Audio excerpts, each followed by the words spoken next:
ආයුබෝවන්. ඔයාලා හැමෝටම සුබ දවසක්.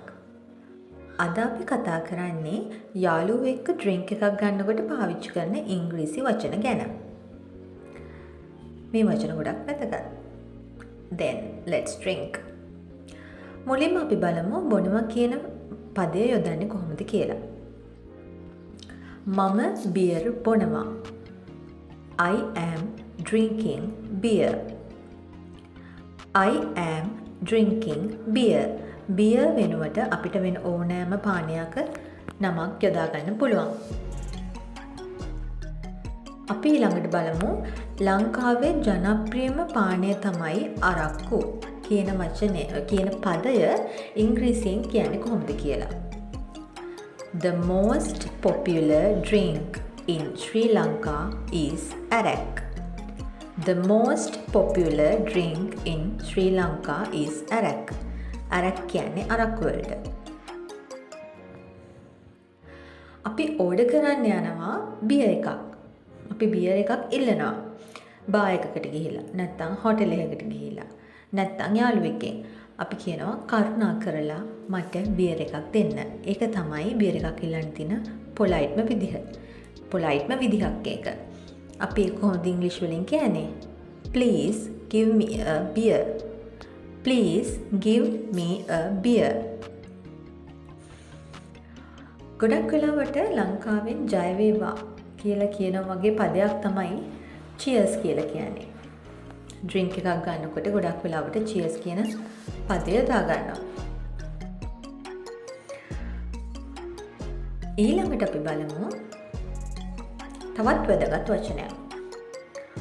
ඩ්‍රින්ක් එකක් ගන්නකොට මේ වචනය නිතරම වගේ පාවිච්චි වෙනවා. bites.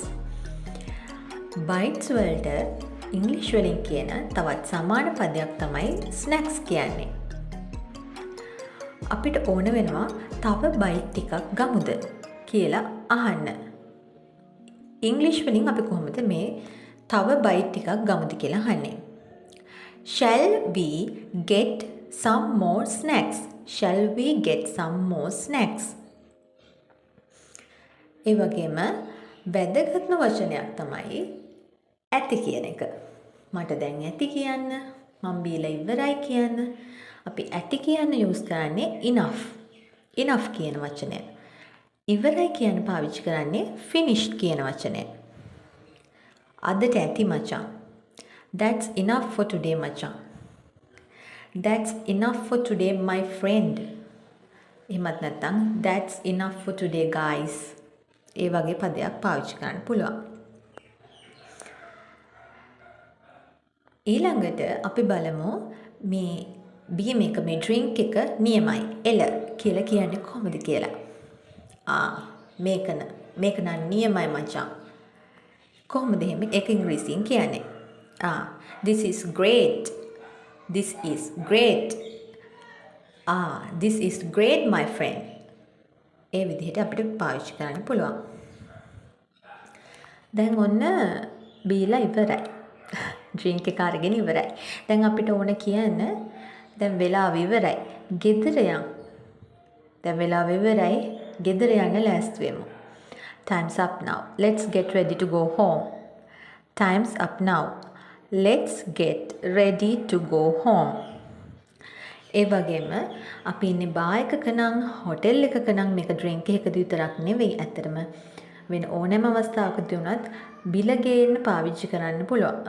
අපි ඉල්ලනවා අපිට සේවය සබයපු කෙනාගෙන් බිල ලබා දෙන්න කියලා. කොහොමද අපි ඒක ඉංග්‍රීසි වලින් කියන්නේ? Could you bring the bill? ඔයාට පුළුවන්ද බිල ගේන්න? Could you bring the bill? හොඳයි. ඔන්න ඔයාලට වැදගත් වචන ගොඩක් අපි ඉගෙන ගත්තා. මේ වචන ටික මතක තියාගන්න ඊළඟ වතාවේදී යාළුවෝ එක්ක බොනකොට පාවිච්චි කරන්න. සියලු දෙනාටම සුබ දවසක්. ජය වේවා.